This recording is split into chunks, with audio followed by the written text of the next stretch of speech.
All right, my clock says officially 10:15, so I'm going to go ahead and get started. So again, welcome back.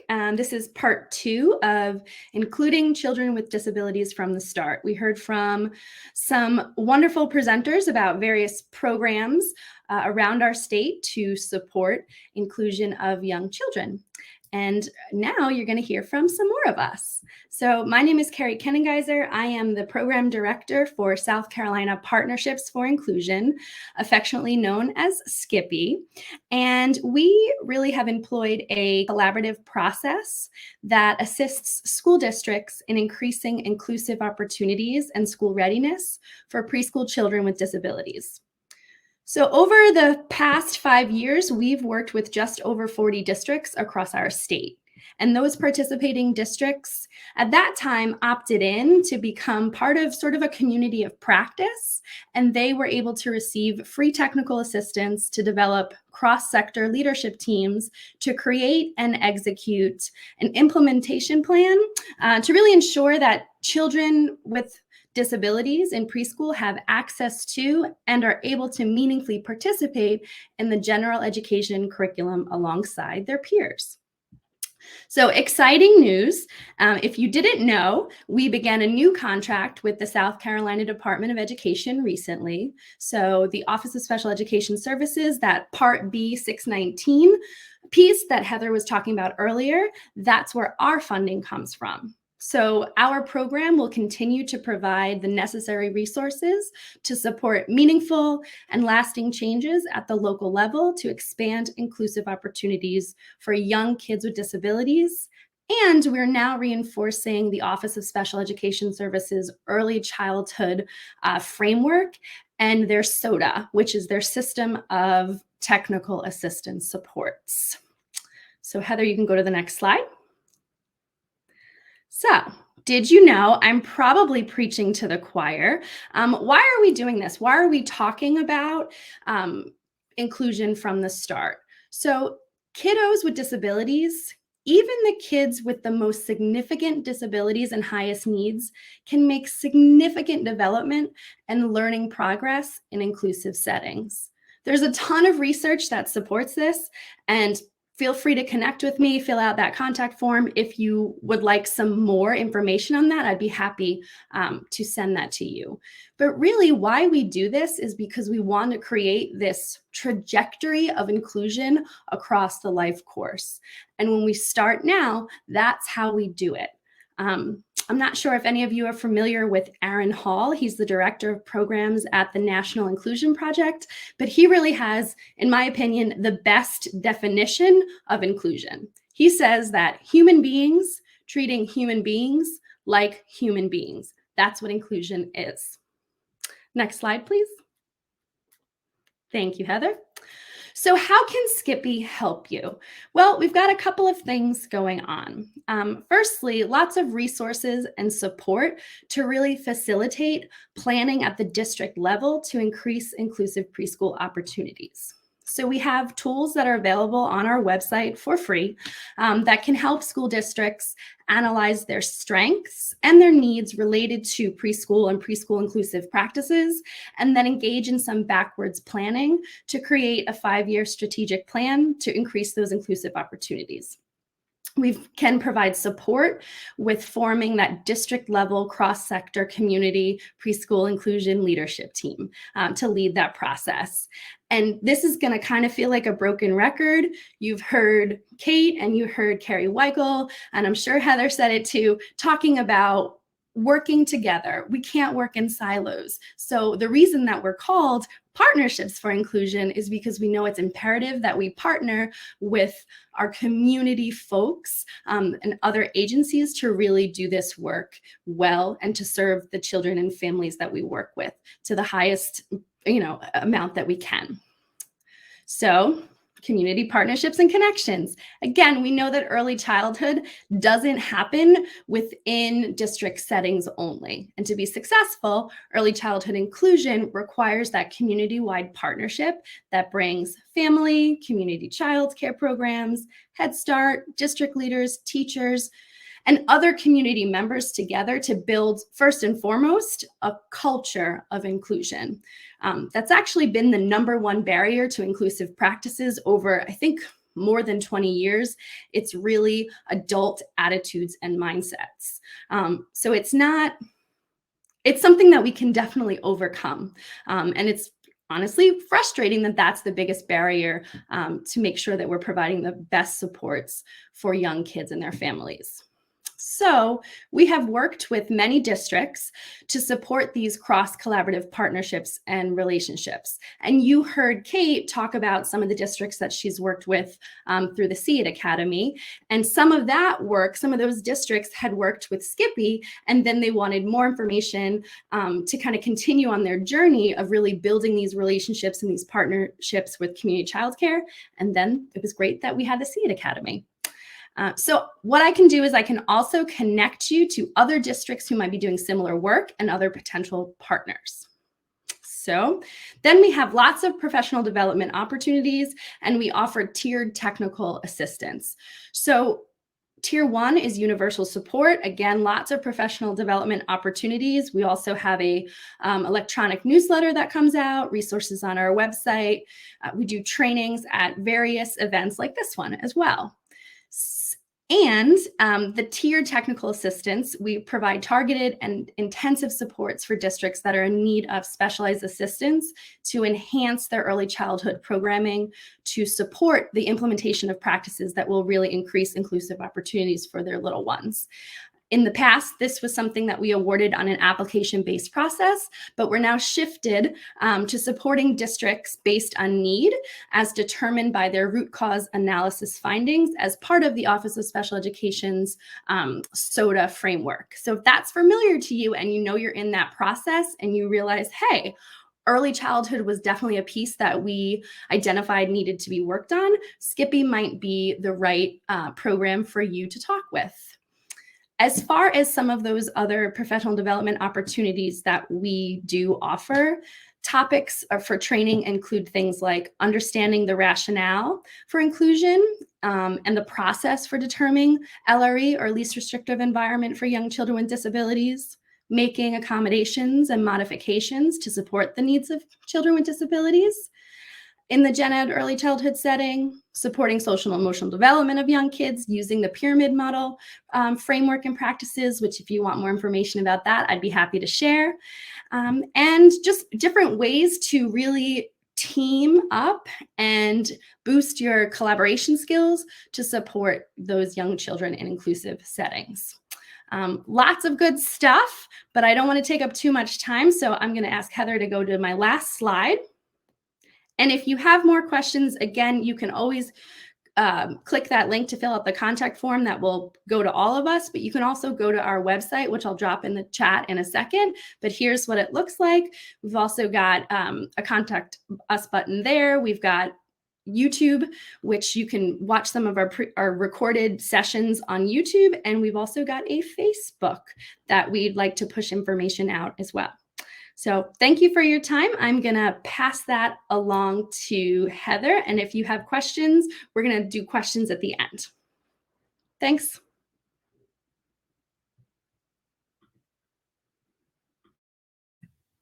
Okay, I'm back. So the South Carolina Child Care Inclusion Collaborative, I'm the director of that organization, and it has been, we just started our 10th year, which is very, very exciting to think that we've been doing this work for 10 years. And I will tell you, 10 years ago, I kind of felt like there wasn't a whole lot of support. And so being here today with all my friends on the panel and colleagues, it's very, very exciting, exciting stuff. I hope you're excited as well. What we do, what we're tasked with, is providing individualized training, coaching, and consultation to child care providers who are including children with disabilities in their programs. And I'll talk a little bit about how that breaks down. But we work directly with child care center staff and administrators to look at policies around inclusion, to support developmental screening in childcare, and to increase teachers' use of inclusive teaching practices through our professional development opportunities. And we are funded through the Division for Early Care and Education at the Department of Social Services using child care development funds, some of the quality dollars. And so these services are provided to any legally operating child care program in the state at no additional cost. So that's, I always like to put that plug in there. So we do these things in a number of ways. We do public awareness and outreach, which is kind of what we're doing right now at state conferences. We do regional trainings. We've actually developed and done some trainings for our partners in the early childhood system, so that that everyone kind of is on the same page. We participate in the Child Care Resource and Referral Technical Assistance Coordination team meetings that are happen quarterly. Those used to be in person, and now they've been virtual statewide, and so it's been a good mix. And we also share the stuff that we're doing at national conferences, and the South Carolina Child Care Inclusion Collaborative was just recognized as a state example in a policy brief that was just released a few weeks ago, which was very exciting for our team, but I think more so exciting for South Carolina, that we're being recognized for doing some good stuff for kids with disabilities and their families. We do training on a number of topics. We get lots of calls about children with challenging behavior, and we work to support teachers and administrators to fill up their toolboxes with some good strategies and practices using the pyramid model, which a few of us have mentioned. So if you want to learn more about that, please reach out to us and we're happy to share more information. And then our technical assistance is in the form of coaching and consultation, and we do this both on site and well, for the last year and a half virtually. And I think going forward, it'll be probably more of a hybrid format, because we realize that technology can do lots of things well, not everything well, but lots of things well. And the less time we're on the road driving around, the more time we have to spend with teachers and administrators. And our main goal with this is to provide increasing access and meaningful participation for young children with disabilities. We have 4 inclusion specialists. You've got the state of South Carolina there. We've got 1 inclusion specialist in each one of those areas. We've recently, with some additional PDG funding, added an inclusion specialist solely focused on family child care home place or settings, which is very exciting for us. And we just added very recently an inclusion specialist that is focused on our school age programs or out of school time placements, like after school programs and summer camp programs. So we're excited to be expanding in that way. And I think trying to fill, the needs that we have seen expressed from our partners and from the people that we work with. We have a couple of more specialized kind of initiatives. We do support childcare programs to use the Ages and Stages 3 questionnaire volume 3. In their programs, we offer training and support and some resources, and we can provide training, support, and resources both online and in person or virtual live. We've got lots of different things we can do. We also provide professional development in the form of training and consultation using the CARES kit. This is a pretty widely recognized tool in early intervention, early childhood special education circles. But what it does is it takes teachers through a decision-making framework to come up with adaptations to their routines and activities to be more inclusive of all the kids in their room. And we are revamping that process we can say SC Endeavors, I think, is still new, but with the new training and the training documentation system for childcare in South Carolina. So we'll be doing a big announcement when we're ready to go with that. But that is a whole program initiative, both of these things are. So if you want more information about that, Carrie will be putting the link to the contact form in this session's thing too. Just let us know, and we're happy to contact you and talk to you about any of these resources that we have to offer. We have an online resource database that is searchable by topic. That can be really helpful if you're like, gosh, what do I do about biting? And we are in need of kind of fixing some links and things like that. If you find a link that's broken, use our contact form on our website to let us know, and we'll try to get at fixing that and getting it ready to go so that it's easily searchable. That database was developed initially as a partnership with 2-year institutions of higher education in South Carolina to use across their early childhood curriculum. So that's why you'll see those partner organizations kind of listed on this slide. And we also are the coordinators for the Champions for Young Children Symposium that happens the first Friday of August every year. We are hoping that we can shift to an in-person event again for 2022. So look out for information about that as we go along.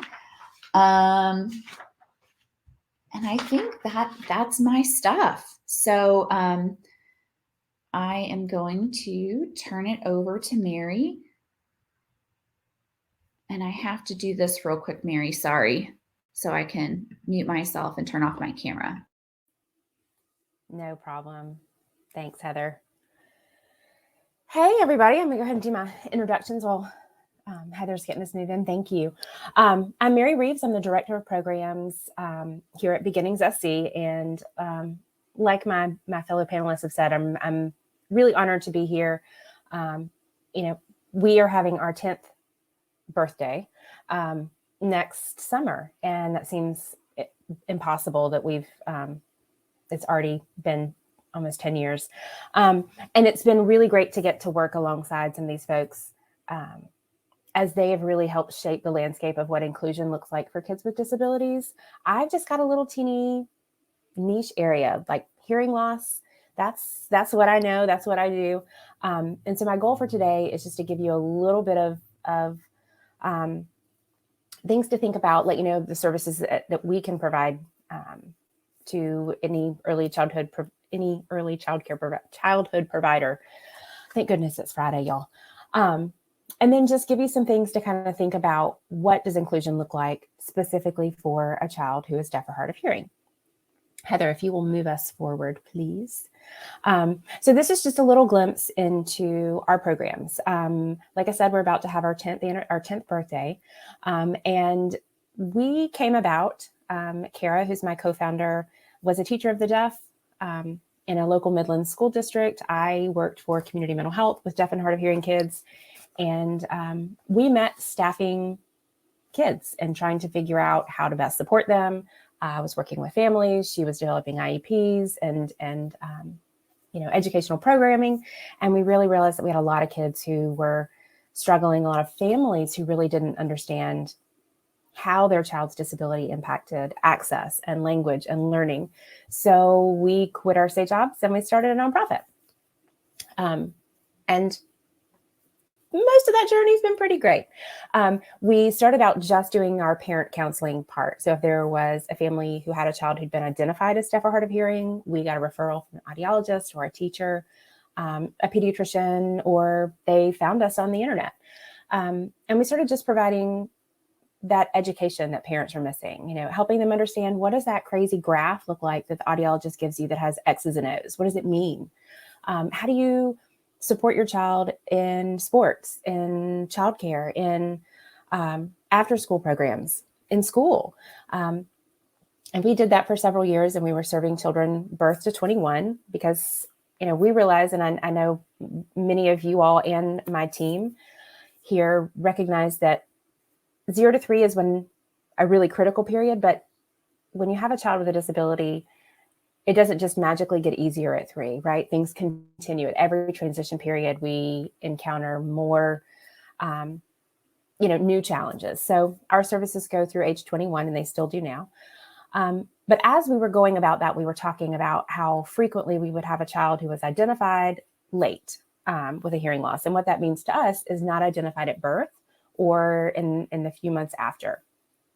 And there's a couple reasons for that. The incidence of hearing loss almost doubles between birth and age, actually almost triples between birth and age 6 for a number of reasons, syndromes, various types of progressive hearing loss.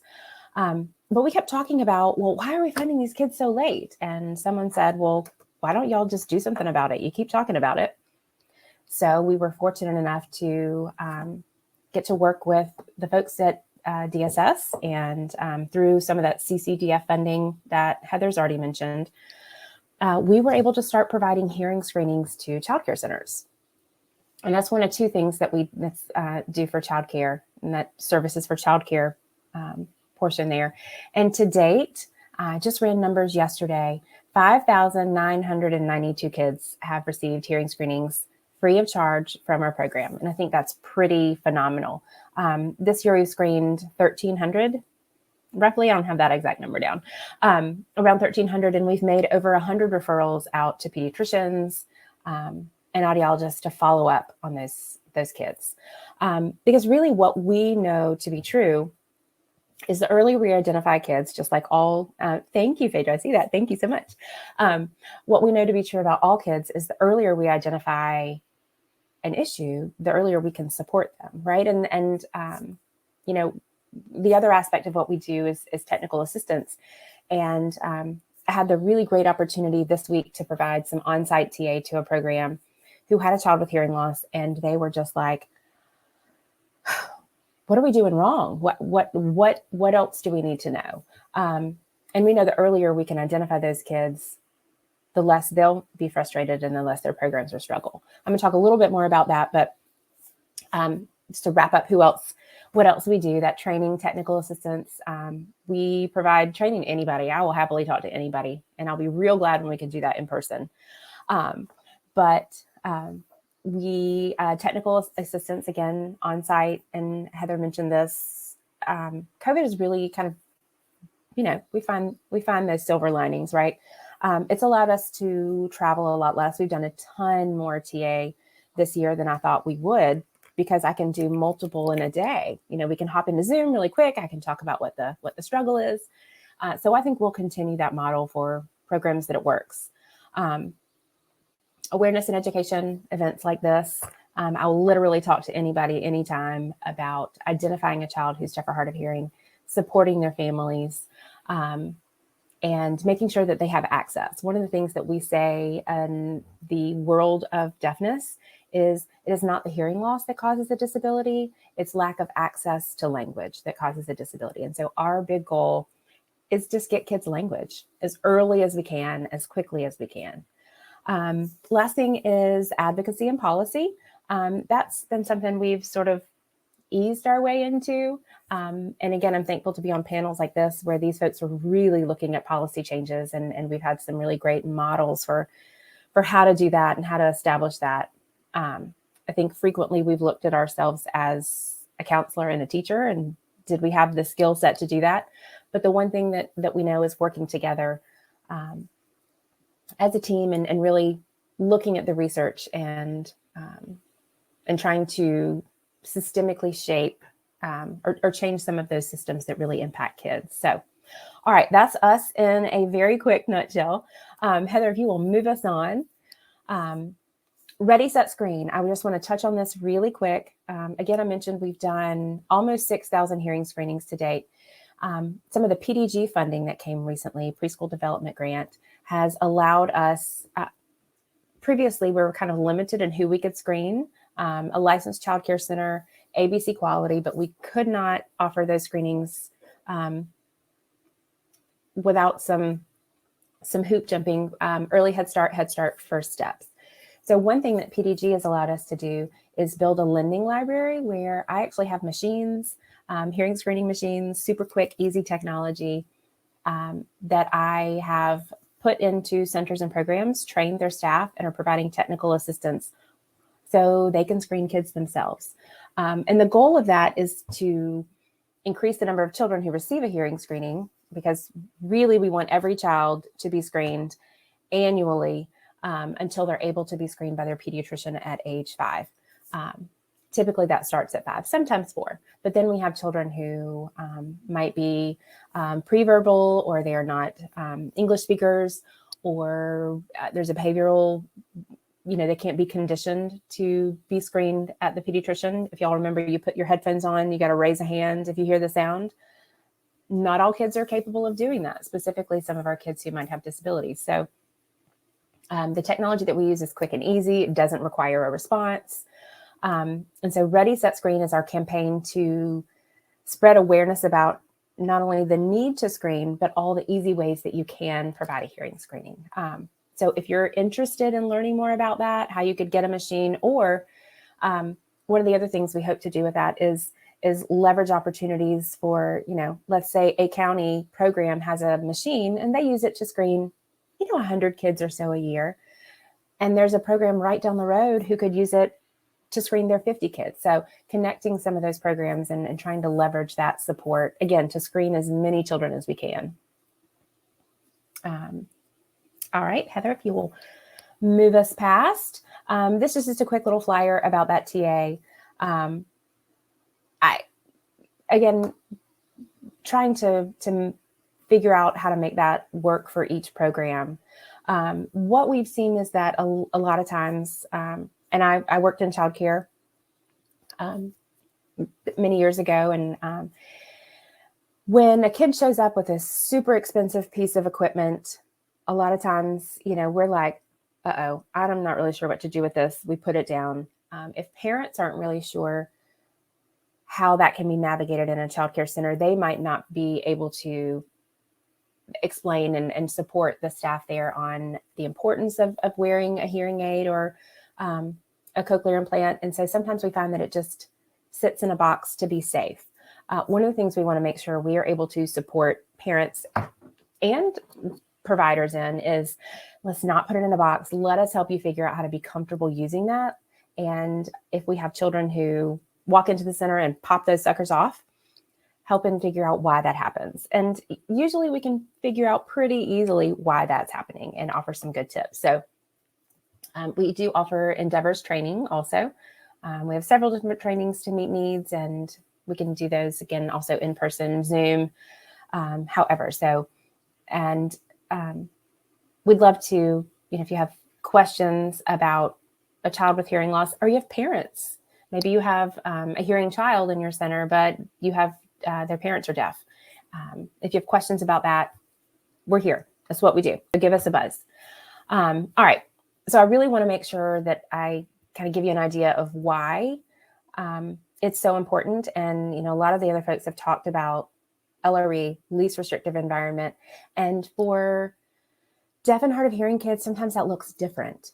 And what I mean by that is we need to make sure that it's a language-rich environment, because what a lot of people think is, well, they've got hearing aids, especially for those kids who wear hearing aids or cochlear implants, and it's good, it's fixed. So Heather, skip us to the next slide, and I'm going to show y'all something.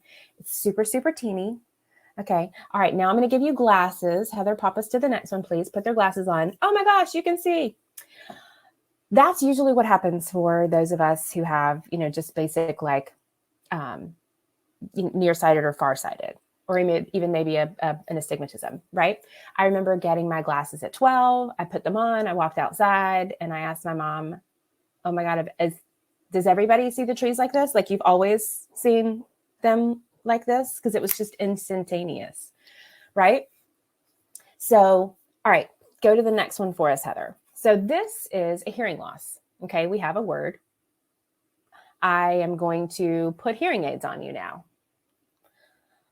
Okay, so really not a whole lot of clarity there, right? What if I tell you that it is an emergency vehicle? It has sirens. It responds to a fire. Click that one for us next. It's a fire truck. This is a really super basic visual, but I feel like it does a good job of glasses. We fix it most of the time pretty easily. Hearing aids technology doesn't work the same. I can make it louder. That's what a hearing aid does. It just makes everything louder. But without background knowledge, without a full vocabulary, without full access to the concept of what you've heard, it doesn't make any sense. And so when I'm thinking about language-rich environment, when I'm thinking about inclusion for children who are deaf or hard of hearing, I want to make sure that they have all that additional access. They don't just have technology. They don't just have a classroom. They have teams who understand that eye contact is super important, that a really loud classroom, the beautiful classroom that I was in this week, it was wonderful. There was so much language happening, but the child didn't wear his hearing aid very often. And there was music on. And so he was not able to fight through that system. If you think back to our slide, just one before, where we've got gaps there, words that he was hearing might have been pieces and parts. And so how was he able to put that piece back together? So one of the big things that we want to support teams on is really making sure it's language rich, which so many of the programs that we're in are wonderful and amazing. That's, there's been I remember looking back to being, when I was working in a daycare center, that was not any of the stuff that we were talked about, and don't just do it, talk your baby through it, all these beautiful things. So it needs to be rich, but it also needs to be fully accessible. Heather, will you go to the next one for us, please? So really the takeaways and things to think about, and again, maybe ideas for, we're not sure how to do that. Let's call beginnings. Hearing and understanding are not the same thing. We have a couple of levels of hearing, a couple of levels of hearing to get to understanding. And a lot of times when I talk with parents, teachers, childcare providers, they'll say, well, they hear when I call their name. And I would venture to guess that any one of us could be in a huge environment, 500 people. Someone calls your name, you're going to hear it. Where did it come from? What did they say after? Who knows? We hear our name. We also don't think about the number of clues that happens when that happens for a child. When you've called a child's name 1, 2, 3 times, they might not have heard you, a deaf or hard of hearing child, but every other child in the classroom did. And so what are they doing? They're looking at the child whose name you called. And so when the kid looks up, everybody's looking at me. Oh, someone's called me. We've got all these things we don't think about. Hearing devices don't fix, they give some access, back to our fire truck example. Listening for understanding requires a lot of stuff. Again, it's not just hearing aids on, cochlear implants on, it is access to all that information. One of the things that we talk about in a big training is 90% of what children know before they get to kindergarten, they learned incidentally. It wasn't taught directly to them. It happened around them. They had access to overhearing. And deaf and hard of hearing children don't overhear. And so a lot of times they will show up to a classroom or a situation where we have assumed that they've at least had some of the experiences that their peers might, and they frequently haven't because they've not had access to it. Understanding of words, most of us and are aware that a child, even an adult, sometimes needs to hear something 7 times in 7 different ways to fully grasp it. For a deaf or hard of hearing child, the data suggests that they need to hear 35 times in 35 different ways. And some studies have said up to 350 times hearing a word before they fully understand it. So, okay, again, super quick. Sorry, I'm trying to fly through so everybody's got time. This is just a quick graphic again to kind of highlight the words, the goal of our programs and the goal of inclusion and the goal of all the work that we do is to teach these beautiful children and make sure they can reach their fullest potential. And, our deaf and hard of hearing kids are often the kids on the left who show up to a classroom already having had so much less access to information. And so always kind of thinking about what does access look like for those kids. And my last slide, if you don't mind, please, Heather. Oh, that was my last slide. Anyway, so if we can be helpful in any way, I think Carrie's already put the form up there for reaching out to us, and my contact information is there. Please don't hesitate to just let us know how we can help you with inclusion for deaf and hard of hearing kids. And thanks so much for having us here.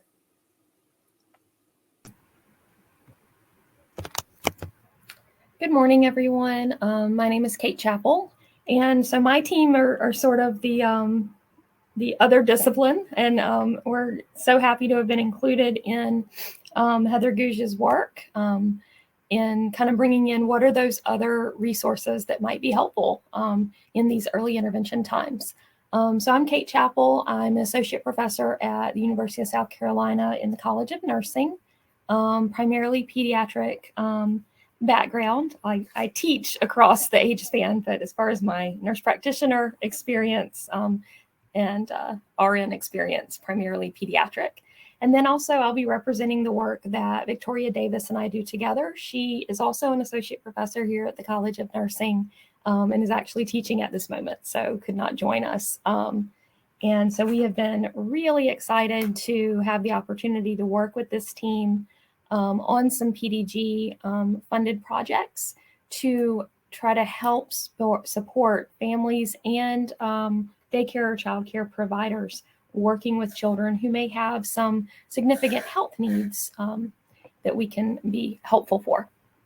So the first program I'm going to talk about, we have 2 pilots that we're doing right now, is CRAWL, Childcare Ready for All. Next slide, Heather. Okay. Yep. And just an acknowledgement there, again, of the collaborative and their awesome partnership, certainly South Carolina DSS and the importance of those programs in supporting this work in the college. So Childcare Ready for All is a nurse-led program, it's led by myself and Victoria. And we're working with childcare providers and families of children with significant healthcare needs. And our mission is really to help support those families by making sure that the childcare providers that they're leaving their children with while they go to school or go to work or attend to other family responsibilities, that those childcare providers are ready and competent and feel confident to help manage healthcare needs such as G-tube feeds, being ready to respond to a seizure, or managing a stable heart defect. So this is not meant for medically complex children who would qualify for a medically fragile program where multiple services are provided on an ongoing basis. This is about a child with 1 or 2 things that we just need a little bit more training and information on to be competent and confident. Next. So this is available across South Carolina. And again, it can come through the families and to help support their children, or it can also come as a referral through the child care providers themselves. When we talk about child care providers, please do know that that is a very inclusive term in our particular program, in that this could be individuals working in a facility. It could be an in-home child care provider. It could also be a family member who is kind of more informally acting as that primary child care provider while the parent is, again, in school, at work, or providing other, meeting other responsibilities within the family. And so we are currently active. So we can go to the next slide. We are currently active in the program, and we'll kind of talk about how to reach out and get going with that. So how do we help provide services? What do we do to help support this situation? So again, the referral can come to us through a child care facility, a child care provider, individual, if it's a home situation, or the family member. And they contact us for a consultation. And we then connect with that interested party, determine what those needs are, and we then enroll the child care provider in the training module that fits the particular healthcare need that we're trying to address. And we'll look at those in just a moment. After they complete that online training, we then set up a live training session appointment that either myself or Victoria will go out to that child care location and provide training directly, because the online modules include a lot of kind of interactive videos and those sorts of pieces, but the equipment and the environment are important parts whenever we're thinking about how to confidently provide care for a child. So we wanted to be able to be hands-on with the child care provider as well. So they participate in the live training session, and then follow-up consultation, typically online, is going to be available as well. Next slide. So we have a total of 10 modules planned. The 4 that are currently active are respiratory, which really focuses on asthma and cystic fibrosis. And so, for instance, some of the training videos in there go over giving respiratory medications, inhalers, those kinds of items, recognizing when a child is in respiratory distress and what those actions need to be at different levels. How ill do they appear, helping to kind of guide through thinking through some of those decisions. And then on the cardiac, that's really focused on cardiac defects and congestive heart failure, which is really common for little babies who are dealing with their pipes just got mixed up, and many times they're going to get surgeries across their first couple years of life. But many of them are stable enough for childcare in the meantime. So we go over how to feed those babies, what to look out for, again, as far as signs of distress, how to safely give oral medications, and those types of care items. For allergies and reactions, that really focuses on anaphylaxis and using the epinephrine devices and thinking about the environment and what we need to consider to avoid accidental exposure to allergies and how we can have the safest environment. With diabetes, of course, that's going to go into doing those finger sticks, giving insulin safely, what to look out for low or high blood sugars to really help support the child care provider with a complex medical condition, but that with the right action plans developed with the family and with their primary care, their pediatrician, we can really have a good situation there. The modules do, in addition to skills videos, in addition to just some content, learning more about the condition, the modules do also often include parent perspective to kind of hear what have been some of the barriers and some of the successes for parents and caregivers who have worked with daycares and child care facilities with a child with one of these situations. Next slide. These are the remaining 6 modules. So if you have a identified need around any of these, you could also go ahead and contact us, because most of these are just kind of nearing the edge of being released. So no need to hold off necessarily. But thinking about children with, when we think about seizures, colostomies and urinary catheters, hemoglobinopathy, so that is sickle cell anemia, and also thinking about children who have a bleeding disorder, who might be at greater risk for bleeding. Okay, let's keep going to the next one. So the benefits of crawl for the child provider is going to be that increased comfort in caring for a child with a significant healthcare need. We want places to feel ready and able to meet those needs, and not like, oh, I'm kind of barely feeling okay about this. As Mary said, if somebody feels uncomfortable with something, they either put it on the shelf, or in these cases, they may say, oh, we don't have room for that at our facility. And it's really important that families have access so that they can do the things needed, school, work, other functions to support their family. The free online module is going to provide CE credit for the child care provider. It does give that direct connection with live humans to help assist what does this child's equipment look like, and let's troubleshoot with that. And it just helps to include these children truly in day-to-day services and day-to-day care. Next slide. For the child and the family, imagine if you aren't being the parent of a child with a significant healthcare need like the ones I've mentioned, And just being able to have that increased comfort that, these individuals caring for my child have been additionally trained to provide care, I can feel a little bit more confident as I go out and try to attend to the business of the day. Parents can make a referral as well, as I said, and it allows more of that family independence and that family potential to be reached rather than everything kind of constantly being affected by the need to ensure this child has adequate care. Next slide. So just a couple of quick reminders. Crawl is free. There's no charge to any of the parties involved. It is offered again statewide across South Carolina.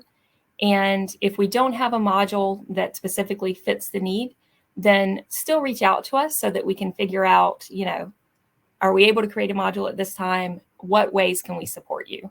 We do need referrals in order to reach these families and reach these child care centers. It can be either a new situation where a family is trying to get set up with a child care facility that will take care of their child, or it can be an established situation where maybe that facility has had a child with one of these needs for a while, and now this is just an additional supportive training and collaboration opportunity.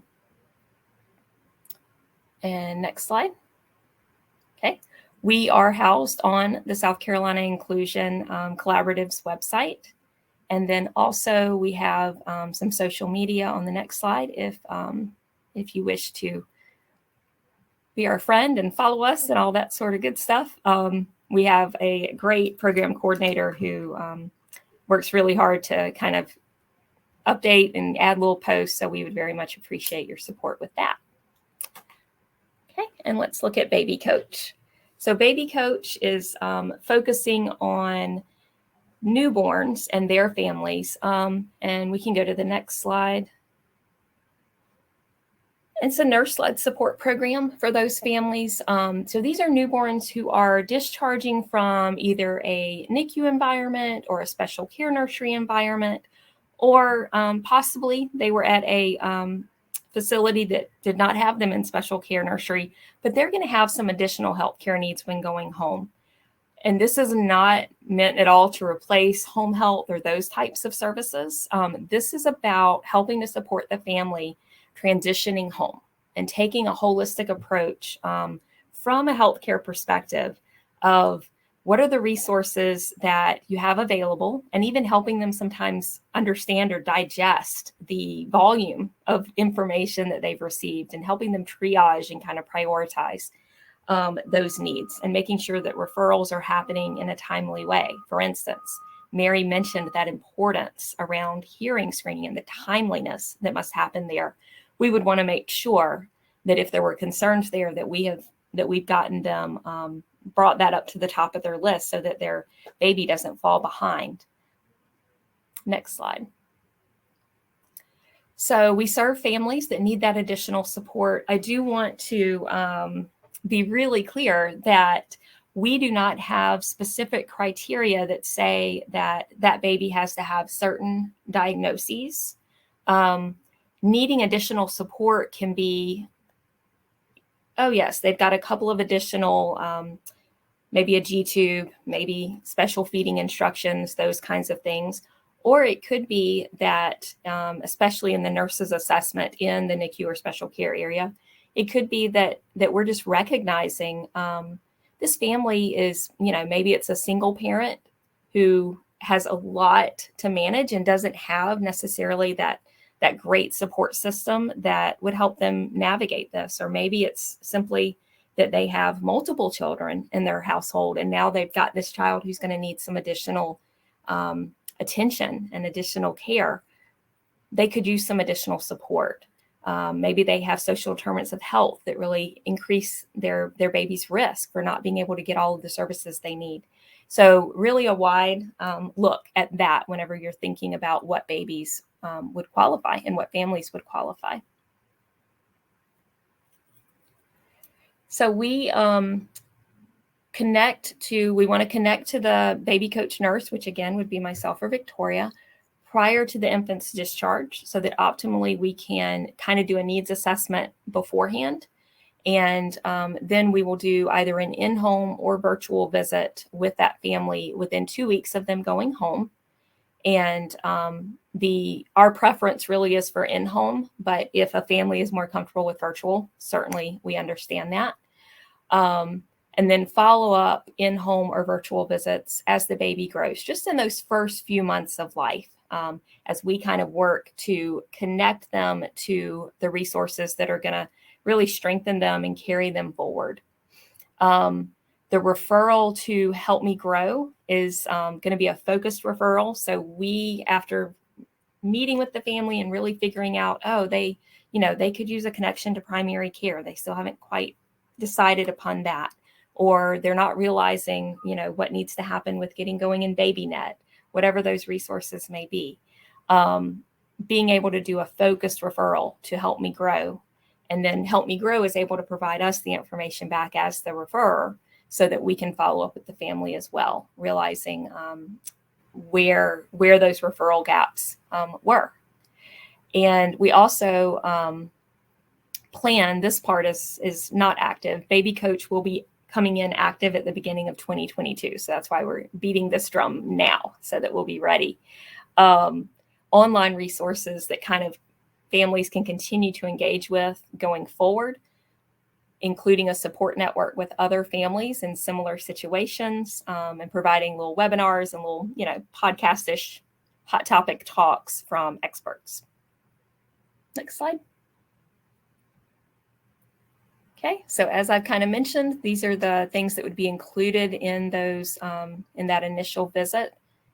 And just really trying to be, I always look at it as who doesn't need a very, very functional friend when you've got an extra and unanticipated situation in your life. And so this is really the chance to have that very functional nursing friend, so to speak, who can come and be like, okay, yeah, this referral we need to handle in the next couple weeks. Would you like me to do it with you? What can we do to help facilitate that, rather than just, handing them that list of information that can be very overwhelming. Okay, so benefits of Baby Coach here. As you can imagine, again, we're just helping to prioritize care, helping to provide those connections that are so important for these families to not feel overwhelmed or on their own.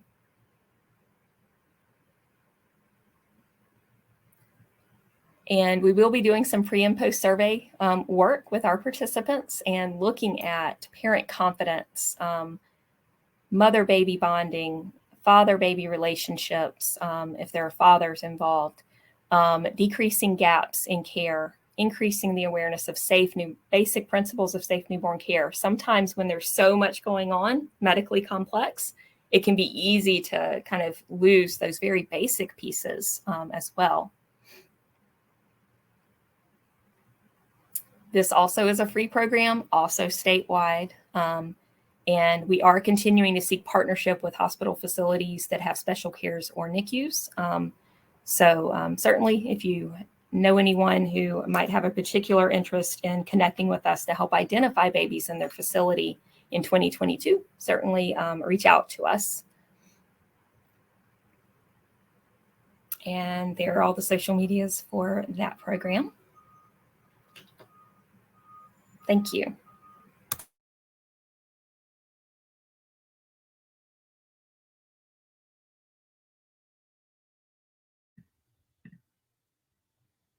Okay, you guys, I know that was a lot of information, but I am glad you guys stuck with us for this second part. If you weren't able to be with us with part one, you can visit our exhibit booth. There's an exhibit booth that kind of shares basic information about each one of these programs and a way to receive contact.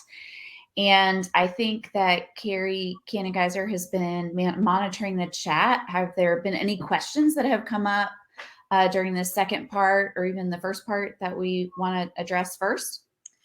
I think Kate addressed it, but Keisha had asked if Crawl had actually started providing services. That was the only question. Yes, absolutely. So if you have a current referral, you can just go right to the website that Carrie's posted, and you'll go to contact us, and we'll get that referral form in and get you going.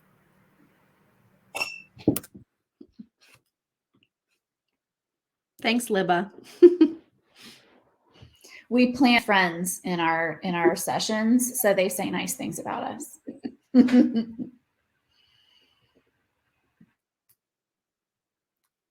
We've got a few minutes left if anyone has any other questions. Thanks, Kim.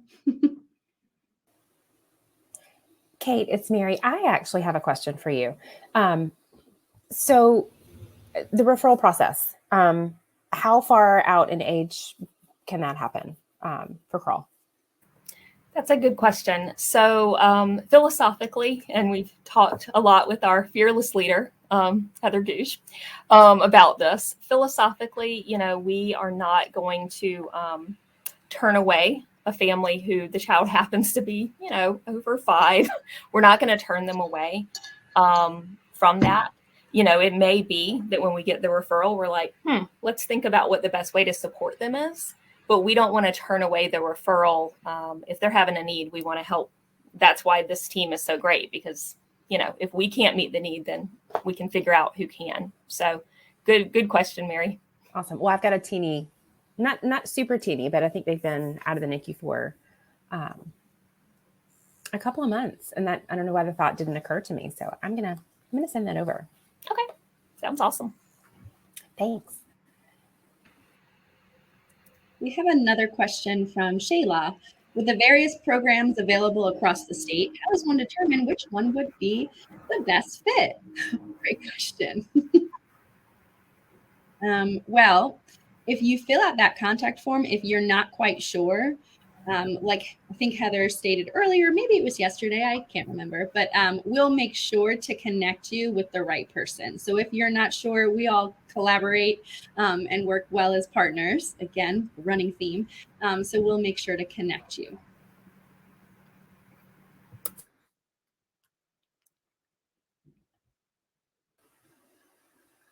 Yeah, I think I'll hop on that, Carrie. And I think one of the best things about, again, especially because for this little just hearing loss, it's really all I do. The great thing about the teams that we have is if we don't know who the person is, we know who to call to find out who the right person is. And so, that's one of the things that I tell parents a lot. Like, just call us. I don't know if I don't know the answer, the program for that. I know people who will. So we'll get you connected however.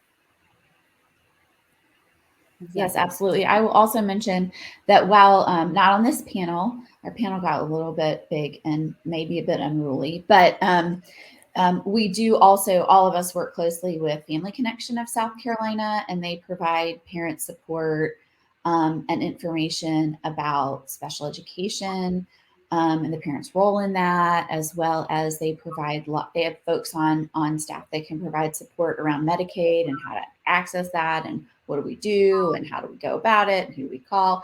So we're very connected with Family Connection as well. And I didn't want to perceive anyone to perceive that we've forgotten about them, because they're a critical partner in this work with us.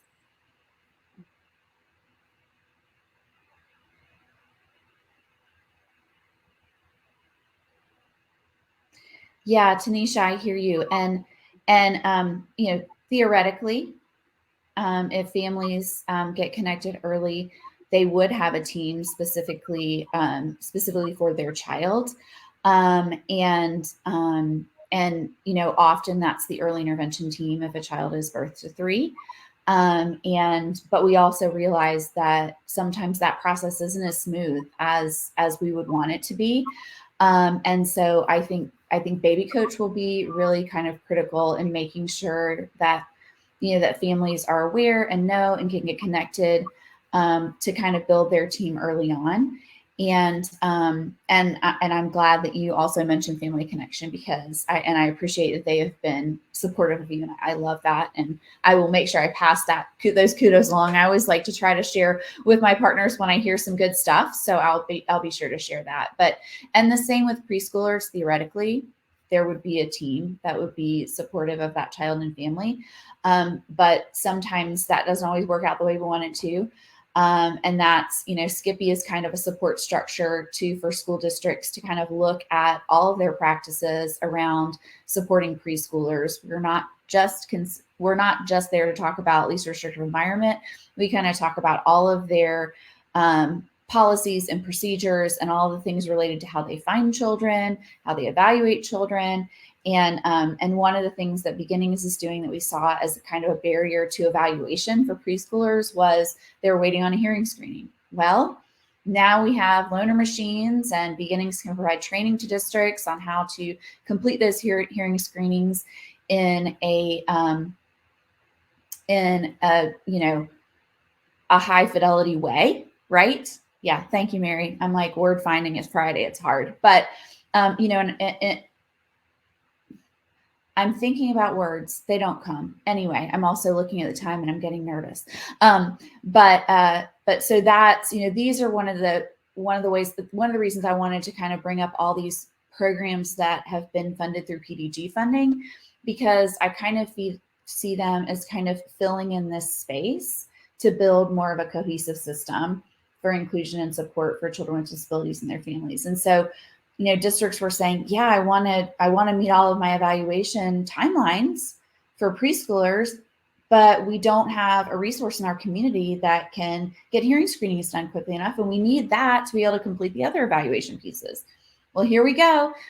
We recognize that as an issue and put that in the PDG proposal. And our state, again, like I've said before, was really supportive of making sure there were initiatives in the preschool development grant specifically around supporting kids with disabilities and their families. And so we are very, very grateful for the opportunity to fill in that infrastructure. We are technically, I think, 1 minute over time. Carrie, will you pop the contact form back in there? And so that people can check. It's really a very simple form. I just listed all the programs and you can check, and then I'll disperse those to the different organizations. And Samantha has said 11:30 is our final plenary with Reverend Tiffany Nolan Boykin. And she's gonna inspire us to understand that a village is required to battle injustices that plague the lives of children and their families. So I am looking forward to that plenary. And I also want to respect your need for a break because I need one too. But please reach out to us as you can, and all the websites are there. And again, no wrong door. Call any of us, and we'll connect you if you weren't sure who was with who. But enjoy the end of your summit, and I just want to thank First Steps for giving us this opportunity to have this large chunk of time that we can talk about these services and supports that are available.